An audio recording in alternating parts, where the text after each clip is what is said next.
Loss आपको इसलिए नहीं हो रहा है कि आपको मार्केट को समझना नहीं आता है। लॉस आपको अपनी गलती की वजह से आ रहा है। कैसे आ रहा है समझने की कोशिश करिए। फॉर एग्जांपल कोई प्रीमियम है जिस प्रीमियम को आपने 200 रुपए से परचेस किया।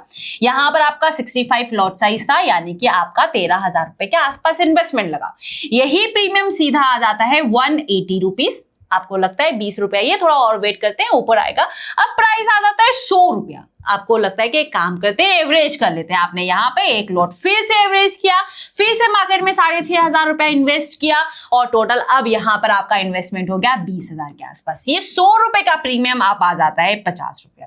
सीधा आपको नुकसान होता है 150 पॉइंट्स का। अब आप सोचते हैं जहां मैंने 200 से परचेस किया है वहां पे 50 हो गया है, बचा ही कितना है, 50 रुपीज बचा है। क्या पता एक होप में मार्केट ऊपर आ जाए और ये आपको रिटर्न दे दे, अदरवाइज जीरो तो होना ही है। तो आपको पहले से पता है, यानी कि एक पोजीशन में सीधा सीधा आपने 20,000 रुपए का लॉस किया और आप मार्केट से बाहर। लेकिन अगर आपने ये किया होता कि आपको पता है कि 200 रुपए का प्रीमियम था, आपका स्टॉप लॉस 180 है, कैलकुलेटिव स्टॉप लॉस है, अगर आपने 20 रुपए पे से बुक कर लिया तो ये समझिए आपका सिर्फ और सिर्फ 20 पॉइंट का लॉस जाना है। यहां पर आपका ये जो 20,000 का कैपिटल है ना, ये कैपिटल सेव रहेगा। अब ये 180 का प्रीमियम चाहे 400 रुपया भी क्यों ना चला जाए, आपको रिग्रेट फील नहीं होना चाहिए। बिकॉज ऑफ इस कंडीशन में जहां पे पूरा इन्वेस्टमेंट खत्म हो सकता था, वहां पे आपका इन्वेस्टमेंट सेफ है।